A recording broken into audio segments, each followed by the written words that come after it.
Well, we're now joined by Nigel Baker, and we're on the PIF stand here at PATS 2017. Nigel, you've got some new qualifications that you're promoting here. What are they?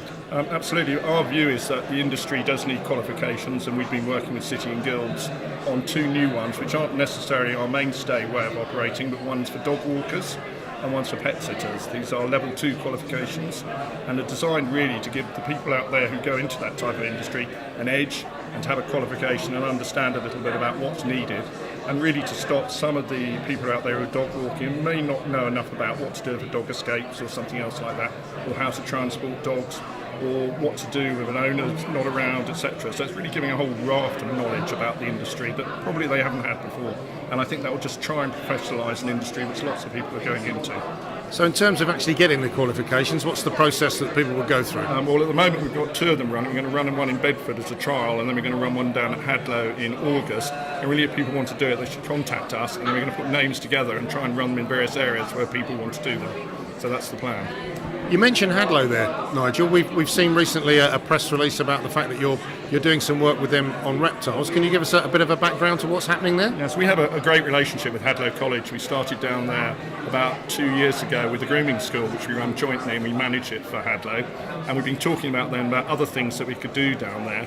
And they have a building that's come free, and we're going to run a reptile rehoming centre, the National Reptile Centre Welfare Centre. And the purpose of it is really, industry up to now has not been very good about resolving the problems they start. So in other words, though we sell a lot of reptiles in the UK, when things go wrong, and they'll go wrong in any walk of life, whether it's reptiles, even people, some dogs and cats already, we normally leave it to the charities to pick up the issue. This time we're actually going to do something to solve the problem. So we've got together with the pet charity, and Repta and OARTA as well, who are actually part of the pet charity, to actually resolve the problems. So this is industry stepping in to resolve an issue as a rehoming centre. Repta have a national network, so that what they'll do is if people want one of the reptiles in the rehoming centre, we can send it to anywhere in the country through the reptile welfare wholesalers or through the wholesalers and move them around the country. So you could go into a pet shop in the north of England and go, I like that reptile, and we can have it sent up to that part of the country as well. So although it's situated in Hadlow, it doesn't mean necessarily it's always going to be in Hadlow, or it doesn't mean for the animal you can't get it somewhere else.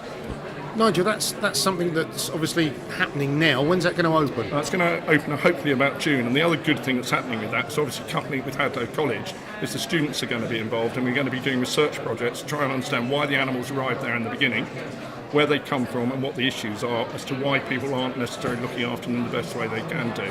And that's a great step forward. So it's not only just industry, it's education involved in the project as well.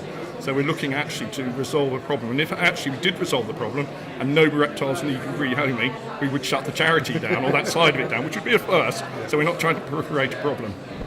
Nigel, it sounds a really worthwhile and a fascinating piece of work that you're doing there. We'd love to come along and find out more about that when it's open. So if that's okay with you, can we do that? We'd love you to come along and do that. And the other one thing we're opening today is we are launching this thing called My Pet People as a trade association. People join trade associations, and actually we're there to actually, as a group, to communicate with the people who join with us. But we've never been very good about communicating how good they are to the public. So My Pet People is a whole new website we're launching today to launch them to the public. And that website address is www.mypetpeople.co.uk, and it's free if you're a PIF member.